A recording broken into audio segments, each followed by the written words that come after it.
ಬಡ್ಡಿ ಮಾವನ್ ಇವತ್ತು ಹೇಳ್ತಾರ ವಿಚಾರ ಏನಪ್ಪಾ ಅಂತಂದ್ರೆ ಒಂದು ಮೊಟ್ಟೆ ಪರಿಚಯ ಅಷ್ಟೇ. ಅಂದ್ರೆ ಒಂದು ಮೊಟ್ಟೆ ಪರಿಚಯ ಯಾವ್ದಪ್ಪ ಅಂತಂದ್ರೆ ಅದು ಬಂದು ಬೆಂಕಿ ಕೋಳಿ. ಅಂದ್ರೆ ಈಗ ಬೆಂಕಿ ಕೋಳಿ ಮತ್ತೆ ಗಿನಿ ಫೋಲ್ ಅಂತ ಕರಿತೀರಾ. ಅಂದ್ರೆ ನೀವು ನೋಡಿರ್ಬೋದು ಗಿನಿ ಫೋಲು ಬೆಂಕಿ ಕೋಳಿ ಯಾವ ತರ ಇರುತ್ತೆ ಅಂತ ನೀವು ತುಂಬಾ ಜನ ಗೊತ್ತಿದೆ, ಬಟ್ ತುಂಬಾ ಜನ ಗೊತ್ತಿಲ್ಲ. ಅಂದ್ರೆ ಆಲೇ ವಿಡಿಯೋದಲ್ಲಿ ಹೇಳಿದ್ದೀನಿ ಗಿನಿ ಫೋಲ್ ಯಾವ ತರ ಇರುತ್ತೆ ಮತ್ತೆ ಬೆಂಕಿ ಕೋಳಿ ಯಾವ ತರ ಇರುತ್ತೆ ಅಂತ.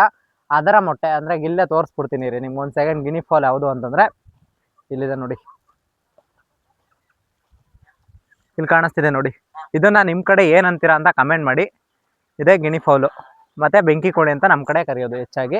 ಅದರ ಮೊಟ್ಟೆ, ಅದ್ರ ಮೊಟ್ಟೆ ತಿನ್ನೋದ್ರಿಂದ ಮತ್ತೆ ಅದರಿಂದ ಮೊಟ್ಟೆನ ಕುಡಿಯೋದಲ್ಲ. ಅಂದ್ರೆ ಇವಾಗ ಏನು ಅಂದ್ರೆ ತುಂಬಾ ಜನ ಅನ್ಕೊಂಡಿದ್ದೀರಾ ನಾಟಿ ಮೊಟ್ಟೆ ಕುಡಿದ್ರೆ ದಪ್ಪ ಆಗ್ಬೋದು, ನಾಟಿ ಮೊಟ್ಟೆ ಕುಡಿದ್ರೆ ಈ ತರ ಡೆವಲಪ್ಮೆಂಟು ಮತ್ತೆ ಬೆಳವಣಿಗೆ ಮತ್ತೆ ಈ ತರದ್ದೆಲ್ಲ ಚೆನ್ನಾಗಿರುತ್ತೆ ಅಂತ ತುಂಬಾ ಜನ ಅನ್ಕೊಂಡಿದಿರಲ್ವಾ.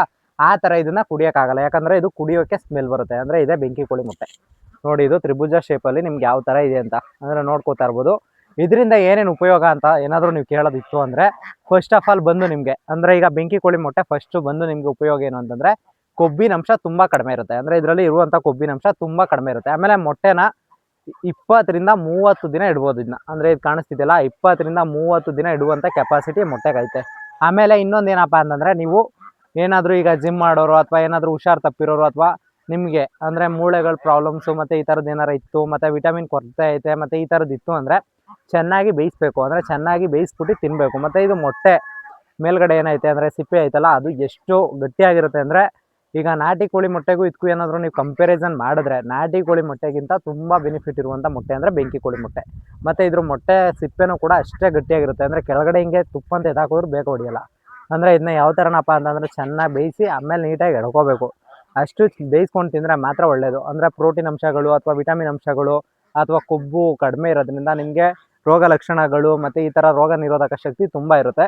ಬಟ್ ಇದನ್ನ ತಿನ್ನೋದ್ರಿಂದ ತುಂಬ ಒಳ್ಳೆಯದು ಅಂತ ಗೂಗಲಲ್ಲೂ ಹೇಳ್ತಾರೆ ಮತ್ತು ತುಂಬ ಜನನು ಹೇಳ್ತಾರೆ. ಬಟ್ ನಿಮ್ಗೇನಾದರೂ ಅನಿಸಿದ್ರೆ ಕಮೆಂಟ್ ಮಾಡಿ, ನಿಮ್ಗೇನಾದರೂ ಗೊತ್ತಿದ್ರೆ ಕಮೆಂಟ್ ಮಾಡಿ. ನನ್ನ ಪ್ರಕಾರ ತಿನ್ನೋದ್ರಿಂದ ತುಂಬ ಒಳ್ಳೆಯದು.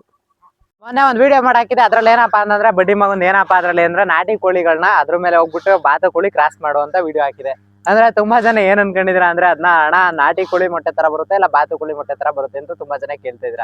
ಬಟ್ ಆ ತರ ಯಾವ್ದು ಉತ್ಪತ್ತಿ ಆಗೋದು ಮತ್ತೆ ಮೊಟ್ಟೆಗಳಿಂದ ಆ ತರ ಬರೋದು ಮತ್ತೆ ಈ ತರದ್ ಯಾವ್ದು ಪ್ರಾಬ್ಲಮ್ಸ್ ಆಗಲ್ಲ. ಬಟ್ ಅದ್ ಏನಪ್ಪಾ ಅಂತಂದ್ರೆ ಈಗ ಕಾಲ್ನ ಕಟ್ಟಿರ್ತೀವಿ ಮತ್ತೆ ಇನ್ನೊಂದೇನೋ ಮಾಡಿರ್ತೀವಿ, ಇಲ್ಲ ಅಂತಂದ್ರೆ ಕೋಳಿ ಏನಾದ್ರು ವೀಕ್ ಆಗಿದಾಗ ಮಾಮೂಲಿ ಹೋಗಿ ಎತ್ತೋದು ಇಷ್ಟೋ ಅಷ್ಟೇನೆ. ಅದನ್ ಬಿಟ್ಟು ನಿಮ್ಗೆ ಅದೇ ತರ ಮರಿ ಬರೋದು ಮತ್ತೆ ಅದೇ ತರ ಕೋಳಿ ಬರುತ್ತೆ ಅನ್ನೋದು ಮತ್ತೆ ಈ ತರದ್ದೆಲ್ಲ ಏನು ಪ್ರಾಬ್ಲಮ್ ಆಗಲ್ಲ. ನೀವು ಅನ್ಕೊಂಡಿರೋದೆಲ್ಲ ಸುಳ್ಳೋದು.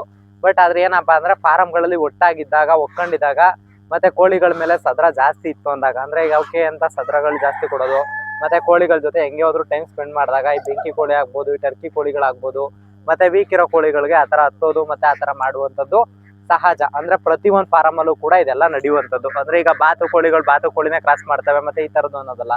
ಇನ್ನೂ ಬೇಕಾದ್ರೆ ನಾಟಿ ಕೋಳಿಗಳು ಬಾತುಕೋಳಿ ಕ್ರಾಸ್ ಮಾಡಿದಾಗ ಬಟ್ ಆ ತರ ಕ್ರಾಸಿಂಗ್ ಅಲ್ಲಿ ನಿಮ್ ಮರಿಗಳು ಬಾತುಕೋಳಿ ಮರಿನೇ ಬರ್ಬೋದು. ಬಟ್ ಆದ್ರೆ ನಾಟಿ ಕೋಳಿದ್ ಆಗಲ್ಲ. ಬಟ್ ಇದ್ರಲ್ಲೂ ಅಷ್ಟೇನೆ ಆ ತರದೆಲ್ಲ ಏನು ಇದು ಪ್ರಾಬ್ಲಮ್ ಬರಲ್ಲ. ಬಟ್ ಮೊಟ್ಟೆ ಇಕ್ತವೆ. ಅಂದ್ರೆ ಈಗ ಯಾವುದೇ ಕೋಳಿಗಳಿಗಾಗ್ಬೋದು ಹುಂಜ ಇಲ್ಲದೆ ಇದ್ರು ಮೊಟ್ಟೆ ಇಕ್ತವೆ, ಬಟ್ ಮರಿ ಮಾಡಲ್ಲ. ಅದನ್ನ ಗಮನ ಇಟ್ಕೊಡಿ ಅಷ್ಟೇ.